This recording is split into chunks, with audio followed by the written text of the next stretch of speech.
Small farms run by families have played a significant role in the history of the United States and remain a cornerstone of the country's culture. Even today, as the country continues to lead the world in exporting agricultural commodities, the country still has farms operated by small families. The country, however, has rapidly urbanized. Farms have consolidated and also improved their yields to meet demands and maintain profitability. However, young people are increasingly moving away from farm life as well as rural areas. In this video, we're going to discuss the reasons why family farms are nearing extinction.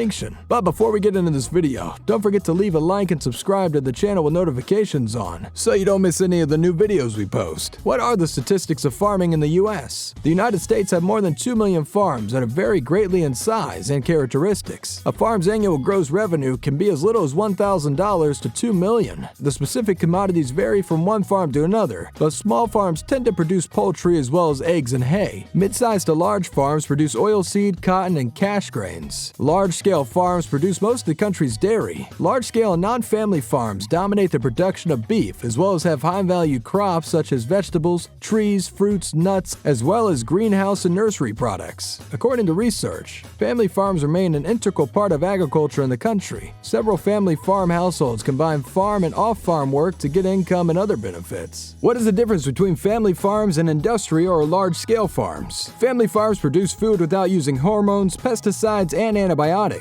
Antibiotics are only administered to sick animals, and farmers also pull the sick from the herd before treating it. And the meat is no longer labeled as organic once antibiotics have been administered. Family farms see and acknowledge the importance of protecting the natural environment, and they act as stewards of the land. Sustainable farmers only raise what the land is capable of, and they use manure as fertilizer for crops. Doing this eliminates the need for chemicals and commercial fertilizers. They protect and conserve their water source and only apply animal manure at the rate that the land can handle. No hormones are administered on animals. They raise a wide range of animal breeds depending on the geographic areas where they are raised. Family farms mostly see their products through local farmers markets or agricultural programs supported by the community. Now let's talk about industrial farms. There is a routine use of antibiotics in industrial farms, not only to prevent disease, but also to promote growth. The overuse of antibiotics may lead to antibiotic resistance. Humans who consume these products are at risk because antibiotics are less effective on them. Industrial facilities lead to numerous environmental issues such as damage to soil, water, and air. Industrial livestock production results in a large number of animals concentrated in one area. There's too much manure for the land to handle, so it's stockpiled or placed into large holding pits. Instead of being used as a fertilizer, manure becomes something that must be disposed of. Liquid manure also often ends up as raw, untreated sewage that's sprayed onto crops and land. The storage of manure emits various gases such as methane, hydrosulfide, and ammonia. They can cause noxious odors as well as a variety of health problems. Factory farms are standardized and specialized. They have monocrop fields, and their industrial processes are inherently sequential and linear. Raw material flows in and waste materials flow out. The animals on factory farms are treated as machines and not living beings deserving of respect, dignity, and human treatment. Industrial operations also require a large amount of drinking water for animals, liquefying manure, and flushing barns. Livestock manure also pollutes surface water more compared to human waste. Industrial operations frequently contaminate water sources with excess nutrients. We could go on, but we're quite sure at this point you already understand why family farms are better than industrial farms. However, there has been a rise of factory farms, and it's threatened to wipe out family farms off the map. The family farms in the US are no longer like how people imagine them on holiday greeting cards. A family farm of today is no longer the prosperous and picturesque property. It has been declining for generations, and the last quarter of 2019 saw small family farms getting pummeled on every side because of various things. In the Midwest alone, Chapter Farm 12 bankruptcies were up 12% from July 2018 until July 2019. They're also up 50% in the Northwest. Small farmers were left with no choice but to just stop farming. No matter how they try to reorganize through bankruptcy, it won't save them.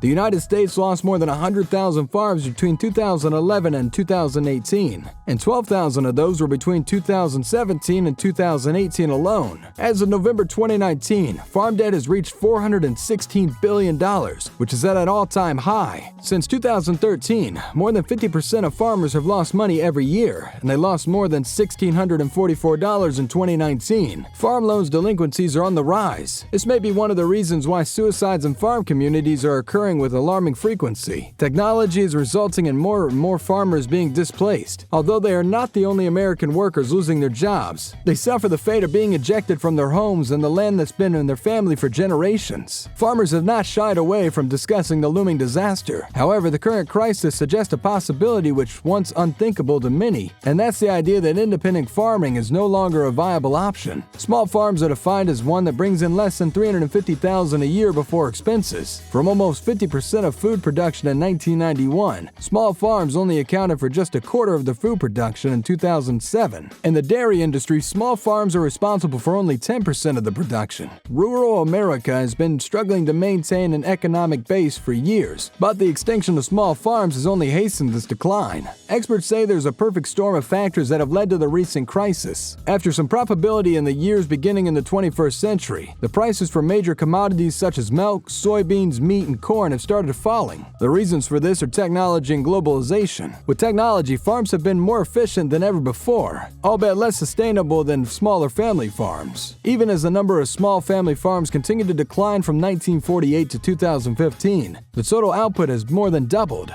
Globalization also brought farmers into the international market for crops. They flooded the market with milk, corn, soybeans, and cattle. This has increased supply and lowered prices significantly. It also seems that farming has become an incredibly difficult occupation and is not a very lucrative career path. In 2012, the average age of an American farmer was 60 years old. As farmers retire and pass away, successive generations turn their attention elsewhere to look for jobs. Farmland also goes fallow and is most often sold off. Sometimes people earn more money just selling the land than farming it. This is especially true for farmlands that are near a town or a city. The collapse of small family farms has also been driven by the rise of concentrated animal feeding operations. Industrial farms have pigs, chickens, and cows crammed by the thousands into rows of barns. Most of these industrial farms are automated. Feeding's not done by hand, but rather by computer, and the animals are monitored by video. Workers pay animals periodic visits, and they do so by driving through several operations. The United States has approximately 250,000 factory farms of different kinds. They established their roots in the 1930s with the mechanization of pig slaughterhouses. By the time the 50s came around, chickens were also routinely packed into large sheds, often in appalling conditions. By the 1970s, then U.S. Agriculture Secretary Earl Butz promoted the idea of large-scale farming with the slogan, "Get big or get out." Butz wanted to see farmers embracing what he demanded as more efficient strategy of growing crops such as soybeans and corn. The campaign resulted in farmers making investment in land as well as new machinery to increase their production. Corporate agriculture has taken over the entire production line. As factory farms spread, they started dictating the workings of slaughterhouses. Huge operations replaced family farms. Missouri, for example, used to have 23,000 independent pig farmers in 1985. However, today only 2,000 of these independent pig farmers remain. Independent cattle farmers had decreased by 40% over the same period. The trade war during Trump's presidency also didn't help matters. After the U.S. slapped China with tariffs, China retaliated 25% tariffs on agriculture imports from the U.S. The Chinese then turned to other countries such as Brazil to replace the soybeans and corns they previously got from the U.S. It was a market that took years to develop that was destroyed in just a few minutes. Farmers ended up with soybeans sitting in grain elevators, waiting to be bought. Agriculture exports decreased by 5%, translating to over $5 billion. To be fair, the Trump administration made $16 billion available to those who have been affected by the trade war, but small farmers complained that the bulk of the money went to huge producers that suffered great crop losses. Small farmers have found it quite a challenge to adapt to the changes and have mentioned that the government is on the side of big farms. It still remains to be seen whether family farms will be able to succeed, but things aren't looking too promising right now. Do you think industrial farms are better than family farms? What do you think can be done to help family farms all over the country? Let us know in the comments section below. Stay safe and we'll see you in the next video.